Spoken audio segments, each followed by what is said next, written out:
Hello साथियों, welcome to royal study. दोस्तों आज की इस वीडियो में एमपीपीएससी प्री 2023 की स्पेशल एग्जाम से रिलेटेड नेक्स्ट वीडियो आपके लिए लेकर आए हैं।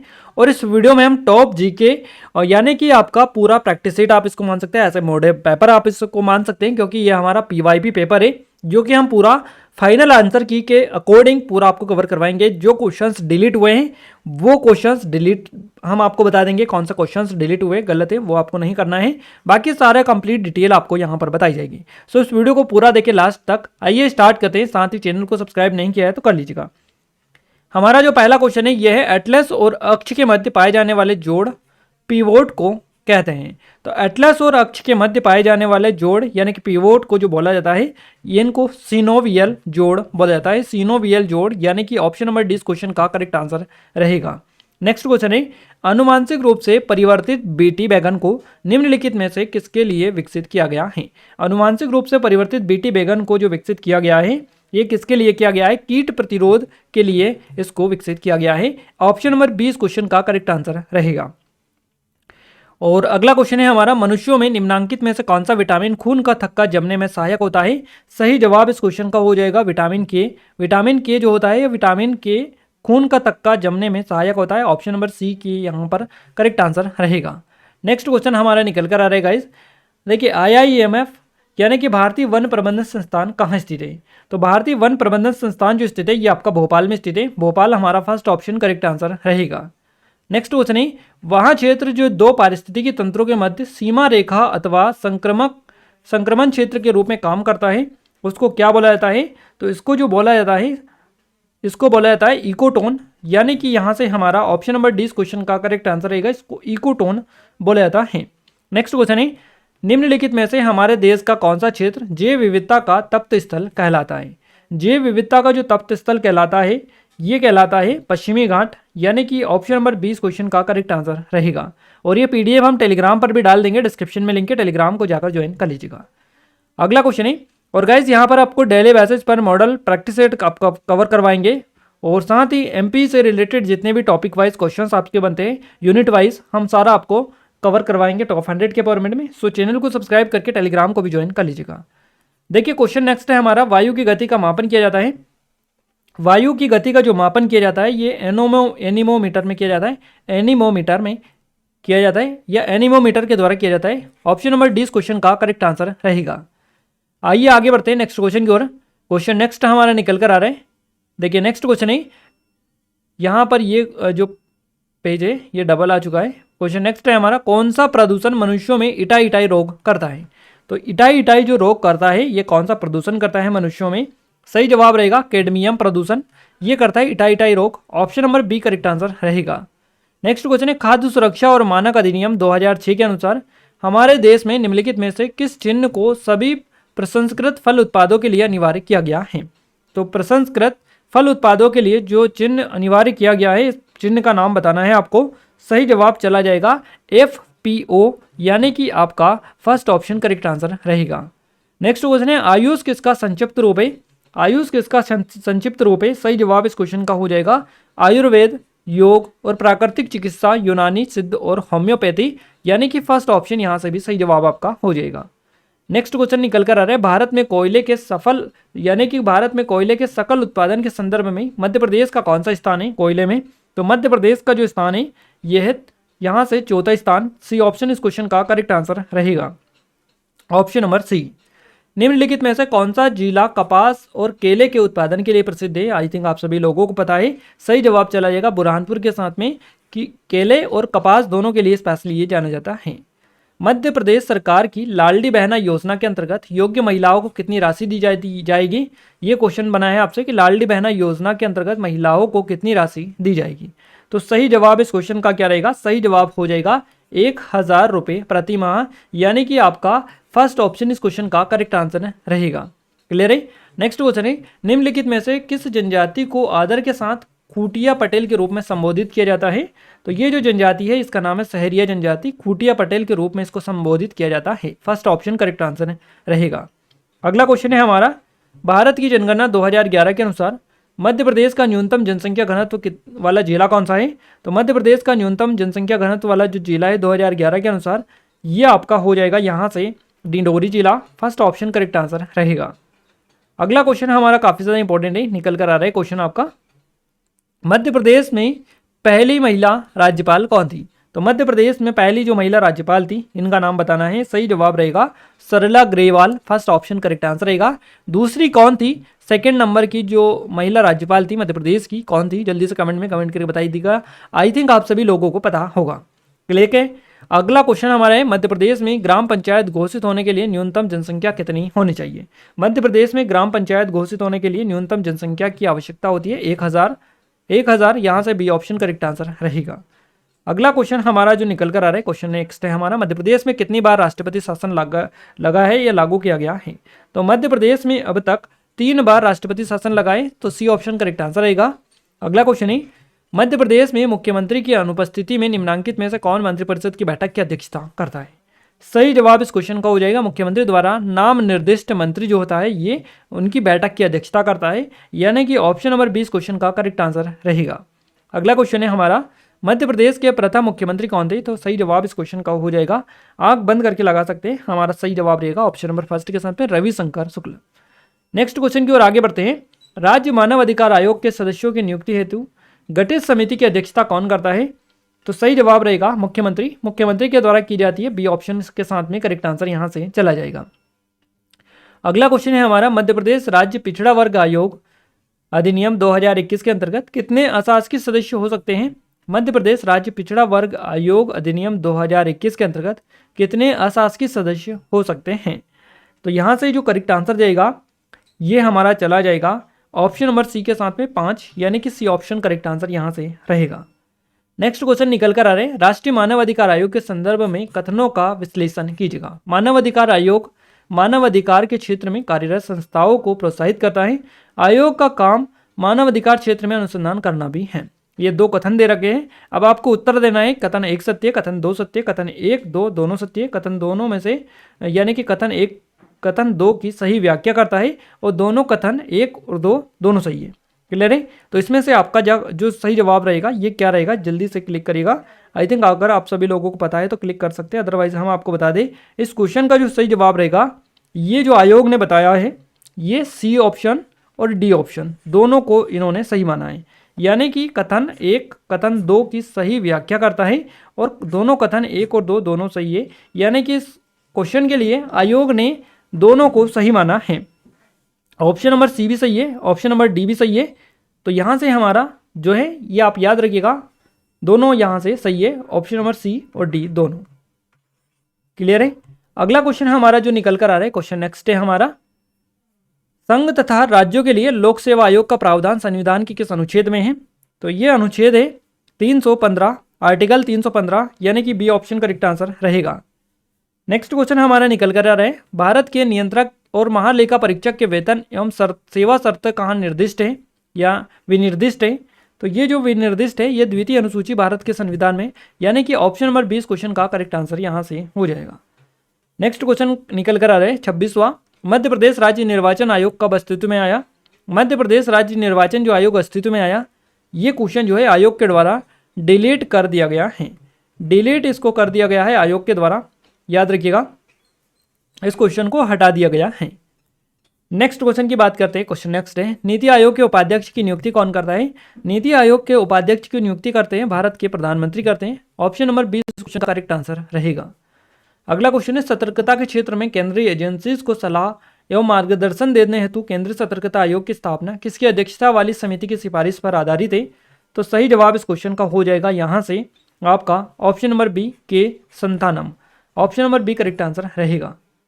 नेक्स्ट क्वेश्चन है, निम्नलिखित में से कौन राज्य का मुख्य सूचना आयुक्त या राज्य सूचना आयुक्त नहीं हो सकता है? इनमें से कौन नहीं हो सकता है आपको बताना है, क्लिक करिएगा जल्दी से। सही जवाब रहेगा राज्य क्षेत्र के विधानमंडल का सदस्य जो होता है ये मुख्य सूचना आयुक्त या राज्य सूचना आयुक्त नहीं हो सकता है, डी ऑप्शन इस क्वेश्चन का करेक्ट आंसर रहेगा। अगला क्वेश्चन है, भारतीय संविधान के किस अनुच्छेद के अंतर्गत राष्ट्रीय अनुसूचित जाति आयोग का गठन किया गया है? तो राष्ट्रीय अनुसूचित जाति आयोग का जो गठन किया गया है किस अनुच्छेद के तहत किया गया है? ये जो अनुच्छेद है ये है अनुच्छेद 338, option number B correct answer हो जाएगा। अगला क्वेश्चन है हमारा, अगला क्वेश्चन है, खाद्य और कृषि संगठन FAO का मुख्यालय निम्नलिखित में से किस शहर में अवस्थित है? तो FAO का जो मुख्यालय है खाद्य और कृषि संगठन का, ये है रोम में। रोम, डी ऑप्शन करेक्ट आंसर रहेगा। 2017 से आरंभ सौभाग्य योजना निम्नलिखित में से किस मंत्रालय से संबंधित है? तो सौभाग्य जो योजना का जो संबंध है यह विद्युत मंत्रालय से, बी ऑप्शन करेक्ट आंसर हो जाएगा यहाँ से। अगला क्वेश्चन है, वर्तमान में भारतीय थल सेना अध्यक्ष कौन है? अप्रैल 2023 की स्थिति में आपसे पूछा गया। क्लियर है? आपका जो सही जवाब जाएगा ये जाएगा मनोज पांडे के साथ में, फर्स्ट ऑप्शन करेक्ट आंसर रहेगा। नेक्स्ट क्वेश्चन निकल कर आ रहे हैं, भारतीय लोकसभा में प्रथम अध्यक्ष कौन है? भारतीय लोकसभा के प्रथम अध्यक्ष कौन थे? लोकसभा के जो प्रथम अध्यक्ष थे, काफी इजी क्वेश्चन है, सही जवाब रहेगा Shri Ganesh Vasudev Mavalankar, first option correct answer रहेगा। कौन सा शहर the Africa India field training exercise AFINDEX 2023 के दूसरे संस्करण का मेजबान था? एफिनडेक्स 2023 के दूसरे संस्करण का जो मेजबान शहर था इसका नाम है पुणे। पुणे यहाँ से ऑप्शन नंबर सी इस क्वेश्चन का करेक्ट आंसर रहेगा। मध्य प्रदेश में वैश्विक निवेश शिखर सम्मेलन 2023 किस स्थान पर आयोजित किया गया था? सही जवाब यहाँ से हो जाएगा option number D, Indore. Indore में यह आयोजित किया गया। भारतीय सेना ने मध्य प्रदेश के किस स्थान पर क्वांटम प्रयोगशाला की स्थापना 2021 में की थी? तो भारतीय सेना के द्वारा ये की गई थी और ये की गई थी महू में, महू डॉक्टर अंबेडकर नगर में। आइए अगले क्वेश्चन की ओर आगे बढ़ते हैं। क्वेश्चन नेक्स्ट है हमारा, निम्नलिखित में से कौन से युग्म सुमेलित हैं? इनमें से बताना है कौन सा युग्म सुमेलित है। सही जवाब इस क्वेश्चन का हो जाएगा यहाँ से आपका, यहाँ से देखिए, Rangaswamy cup polo, Sheesh Mahal trophy cricket, Yadavendra cup hockey, Roberts cup football. सही सुमेलित आपको बताना है निम्न में से कौन से युग्म जो है सुमेलित है, कौन सा युग्म सुमेलित है आपको बताना है। क्लियर है? तो यहाँ से आपका जो करेक्ट आंसर चला जाएगा ये जाएगा ऑप्शन नंबर बी के साथ में 2, 3 और 4, ये सही है, ये सही है। क्लियर है? तो ऑप्शन नंबर बी इस क्वेश्चन का करेक्ट आंसर रहेगा, एक वाला गलत है। अगला क्वेश्चन है, निम्नलिखित में से किसने फीफा विश्व कप 2022 में गोल्डन बॉल पुरस्कार जीता? तो गोल्डन बॉल जो पुरस्कार जीता 2022 में फीफा विश्व कप में, ये किसके द्वारा जीता गया? ये जीता है लियोनेल मेसी ने, option number B correct answer रहेगा। हॉकी खेल के लिए वर्ष 2020 के लिए लाइफ टाइम द्रोणाचार्य पुरस्कार किसको प्रदान किया गया था? लाइफ टाइम द्रोणाचार्य पुरस्कार दिया गया था किसको? यहाँ से रोमेश पठानिया को, रोमेश पठानिया, सी ऑप्शन इस क्वेश्चन का करेक्ट आंसर रहेगा। अगला क्वेश्चन है हमारा, देश की सीमाओं से परे ई कॉमर्स का कौन सा आयाम व्यापार के लिए सक्षम है? सही जवाब चला जाएगा विश्वव्यापी पहुंच, विश्वव्यापी पहुंच यानी कि सी ऑप्शन करेक्ट आंसर रहेगा। निम्नलिखित में से कौन सा रोबोट का फायदा नहीं है? इनमें से कौन सा रोबोट का फायदा नहीं है? जल्दी से क्लिक करिएगा। क्लियर है? इनमें से कौन सा रोबोट का फायदा नहीं है? सही जवाब इस क्वेश्चन को हो जाएगा वह नौकरियों को विस्थापित कर सकते हैं, ये फायदा नहीं है, बी ऑप्शन करेक्ट आंसर रहेगा। अगला क्वेश्चन है हमारा, सोशल मीडिया अनुकूल क्या है? सोशल मीडिया अनुकूल क्या है? क्लिक करिएगा जल्दी से। सही जवाब रहेगा सोशल नेटवर्क द्वारा आसानी से प्रचार करना, ये अनुकूल है, फर्स्ट ऑप्शन करेक्ट आंसर रहेगा। नेक्स्ट क्वेश्चन है, साइबर सुरक्षा की विशेषता कौन सी है? साइबर सुरक्षा की विशेषता है उपयुक्त सभी यानी अनुपालन, आंतरिक खतरों से प्रतिरक्षा, खतरे की रोकथाम, डी ऑप्शन करेक्ट आंसर रहेगा। निम्नलिखित में से ई गवर्नेंस का कौन सा वर्णन सटीक बैठता है? तो ई गवर्नेंस का जो वर्णन है इनमें से जो सटीक बैठता है ये वर्णन है तकनीकी आधारित शासन की व्यवस्था देना, सी ऑप्शन इस क्वेश्चन का बिल्कुल सही जवाब यानी करेक्ट हो जाएगा। किसे कृत्रिम बुद्धिमत्ता का जनक माना जाता है? एआई, आर्टिफिशियल इंटेलिजेंस कृत्रिम बुद्धिमत्ता का जनक किसे माना जाता है? सही जवाब इस क्वेश्चन का रहेगा जॉन मैककार्थी, यानी कि ऑप्शन नंबर बी इस क्वेश्चन का करेक्ट आंसर चला जाएगा। निम्नलिखित में से कौन सा एक आभासी सहायक का उदाहरण नहीं है? इनमें से कौन सा एक आभासी सहायक का उदाहरण नहीं है? क्लियर है? सही जवाब चला जाएगा कॉर्टेसा, कॉर्टेसा यानी कि डी ऑप्शन करेक्ट आंसर रहेगा। नेक्स्ट क्वेश्चन है, निम्नलिखित डायोड में से कौन सा अत्यंत उच्च गति स्विचिंग इलेक्ट्रॉनिक परिपथ में प्रयोग किया जाता है? तो ये जो किया जाता है टनल डायोड किया जाता है, सी ऑप्शन करेक्ट आंसर रहेगा। अगला क्वेश्चन हमारा है, क्वेश्चन नेक्स्ट है हमारा, इलेक्ट्रॉनिक उपकरणों में निम्नलिखित में से कौन सी तकनीक इलेक्ट्रॉन होल युग्म पैदा करने में प्रयोग नहीं की जा सकती है? तो इनमें से जो अशुद्धि अंतःक्षेप है ये नहीं की जा सकती है प्रयोग। निम्नलिखित में से कौन सा कृत्रिम बुद्धिमत्ता आर्टिफिशियल इंटेलिजेंस के पक्षपात का स्रोत नहीं है? कौन सा इसमें से पक्षपात का स्रोत नहीं है? जल्दी से क्लिक करिएगा। क्षमता यानी कि ऑप्शन नंबर डी इस क्वेश्चन का करेक्ट आंसर रहेगा। आइए नेक्स्ट क्वेश्चन की ओर आगे बढ़ते हैं। नेक्स्ट क्वेश्चन हमारा जो निकल कर आ रहे हैं, क्वेश्चन नेक्स्ट है, 2011 की जनगणना के अनुसार निम्नलिखित में से किस राज्य में जनसंख्या वृद्धि दर सर्वाधिक थी? सही जवाब इस क्वेश्चन का हो जाएगा option number C Meghalaya. Option number C के साथ में करेक्ट आंसर चला जाएगा। दक्षिण पूर्व एशिया की सीमा पर नदी मेकांग निम्नलिखित में से किस देश से नहीं गुजरती है? किस देश से नहीं गुजरती है? सही जवाब चला जाएगा बांग्लादेश के साथ में, बांग्लादेश। सी ऑप्शन यहां से हमारा करेक्ट आंसर हो जाएगा। अगला क्वेश्चन है, वर्ष 2011 की जनगणना के अनुसार निम्नलिखित में से किस राज्य में महिला साक्षरता दर सर्वाधिक थी? महिला साक्षरता दर सर्वाधिक थी किस राज्य में? सही जवाब इस क्वेश्चन का क्या रहेगा? जल्दी से क्लिक करिएगा। मिजोरम, मिजोरम, मिजोरम। यहाँ से फर्स्ट ऑप्शन के साथ में हमारा सही जवाब चला जाएगा। भारत में लौह अयस्क के संबंध में निम्नलिखित में से कौन सा कथन सही नहीं है? इनमें से बताना है आपको कौन सा कथन सही नहीं है। तो देश के लौह अयस्क के कुल संचित भंडार का लगभग 80% झारखंड और ओडिशा में, ये कथन सही नहीं है। ऑप्शन नंबर 20 क्वेश्चन का करेक्ट आंसर रहेगा। अगला क्वेश्चन है, वर्ष 2020-21 में निम्नलिखित में से कौन सा राज्य विदेश में मूंगफली का सबसे बड़ा उत्पादक था? 2020-21 में आपसे पूछा है, 2020-21 में था Gujarat. Gujarat option number B के साथ में करेक्ट आंसर है। एटलस पर्वत किस महाद्वीप में स्थित है? ये आपसे पूछा गया है। एटलस पर्वत जो देखने को मिलता है ये अफ्रीका महाद्वीप में स्थित है। अफ्रीका महाद्वीप फर्स्ट ऑप्शन करेक्ट आंसर रहेगा। सुंदरवन निम्नलिखित में से किस प्रकार के वन है? सुंदरवन जो वन है ये है तटीय या ज्वारी वन। डी ऑप्शन यहाँ से सही जवाब आपका हो जाएगा। अगला क्वेश्चन है हमारा, 90 इज रिस्ट 90 डिग्री पूर्व रिज निम्नलिखित में से कौन से महासागर में स्थित है? तो सही जवाब इस क्वेश्चन का हो जाएगा यहाँ से हिंद महासागर में। डी ऑप्शन करेक्ट आंसर रहेगा। भारत में पवन ऊर्जा क्षमता के संबंध में निम्नलिखित में से कौन सा कथन सही नहीं है? जो कथन सही नहीं है यह पवन ऊर्जा क्षमता में मध्य प्रदेश का देश में तीसरा स्थान है। ये कथन सही नहीं है। Option number D correct answer रहेगा। अगला क्वेश्चन है, एशिया में निम्नलिखित में से कौन सा देश स्थलरुद्ध लेकलैंड देश नहीं है? यानी लैंडलॉक देश नहीं है। आपको बताना है एशिया में कौन सा देश है जो स्थलरुद्ध या लैंडलॉक देश नहीं है। सही जवाब रहेगा Thailand. Option number B correct answer रहेगा। अगला क्वेश्चन है, भारत छोड़ो आंदोलन की स्थिति को शुरू हुआ था? भारत छोड़ो आंदोलन जो शुरू हुआ था किस स्थिति को हुआ था? ये आपसे पूछा गया है और इस क्वेश्चन को आयोग ने डिलीट कर दिया है। डिलीट कर दिया है इस आयोग ने इस क्वेश्चन को, तो इसको हटा दीजिएगा। नेक्स्ट क्वेश्चन है, पोथी पढ़ पढ़ जगमुआ पंडित भयाना कोई ढाई अक्षर प्रेम का पढ़े सो पंडित हो, यह पंक्ति किसने लिखी है? ये आपसे पूछा गया है पंक्ति जो है किसने लिखी है? तो ये पंक्ति लिखी है कबीरदास जी ने। कबीरदास यहाँ से फर्स्ट ऑप्शन करेक्ट आंसर रहेगा। विजयनगर साम्राज्य की स्थापना किस वर्ष में हुई थी? विजयनगर साम्राज्य की स्थापना हुई थी 1336 एडी में। फर्स्ट ऑप्शन यहाँ से करेक्ट आंसर हमारा चला जाएगा। अगला क्वेश्चन है, चंपारण सत्याग्रह के दौरान नील की खेती किस नाम से जानी जाती थी या पहचानी जाती थी? तो नील की खेती को तिनकठिया पद्धति के नाम से जाना जाता था। फर्स्ट ऑप्शन करेक्ट आंसर रहेगा। परमहंस मंडली की स्थापना किस राज्य में हुई थी? परमहंस मंडली की जो स्थापना हुई थी ये महाराष्ट्र में हुई थी। महाराष्ट्र सी ऑप्शन इस क्वेश्चन का करेक्ट आंसर रहेगा। 65 में सी। क्लियर है। नेक्स्ट क्वेश्चन है हमारा गाइस, देखिए क्वेश्चन है, तहकीक ए हिंद किताब के लेखक कौन है? तहकीक है हिंद किताब के जो लेखक है इनका नाम है Al Biruni. C option correct answer रहेगा। प्रार्थना समाज की स्थापना रिक्त स्थान में हुई थी। प्रार्थना समाज की जो स्थापना हुई थी ये हुई थी महाराष्ट्र में। डी ऑप्शन करेक्ट आंसर रहेगा। परंपरा के अनुसार अलवारों और नयनारों की संख्या कितनी है? परंपरा के अनुसार अलवारों और नयनारों की संख्या आपसे पूछी गई है और इनकी जो संख्या है परंपरा के अनुसार यह है 12 और 63।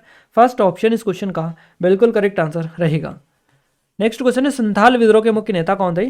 संथाल विद्रोह के जो मुख्य नेता थे इनका नाम है सिद्धो। फर्स्ट ऑप्शन करेक्ट आंसर रहेगा। निम्नलिखित में से निम्नलिखित किस स्थान पर बौद्ध गुफाएं स्थित नहीं है? यानी कि निम्नलिखित में से किस स्थान पर बौद्ध गुफाएं स्थित नहीं है, ये आपसे पूछा गया है। सही जवाब जो जाएगा ये आपका जाएगा ऑप्शन नंबर सी और ऑप्शन नंबर डी के साथ में, यानी कि ये दोनों ही आपका सही जवाब हो जाएगा। सांची और बिलासपुर यहाँ पर नहीं है, बाकी अजंता बाग दोनों जगह पर बौद्ध की गुफाएं इन दोनों पर नहीं है। तो यही आपसे बेसिकली पूछा गया है। ऑप्शन सी और डी दोनों इसका सही जवाब रहेगा। अगला क्वेश्चन है, मध्य प्रदेश की मिट्टी के संबंध में निम्नलिखित कथनों पर विचार कीजिएगा।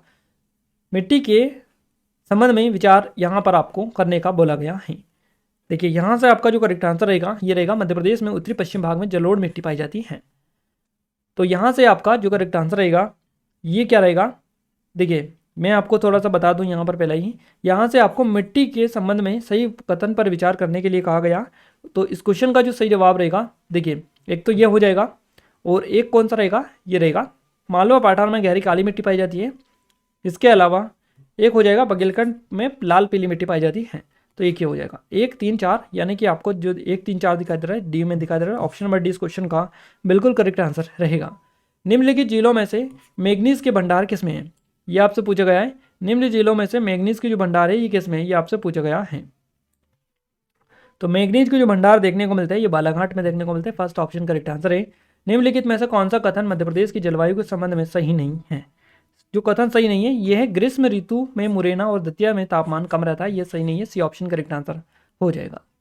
अगला क्वेश्चन है गाइज हमारा, देखिए क्वेश्चन नेक्स्ट है, बीना नदी निम्नलिखित नदियों में से किसकी सहायक नदी है? बीना नदी किसकी सहायक नदी है? तो बीना जो नदी है ये बेतवा नदी की सहायक नदी है। फर्स्ट ऑप्शन करेक्ट आंसर रहेगा।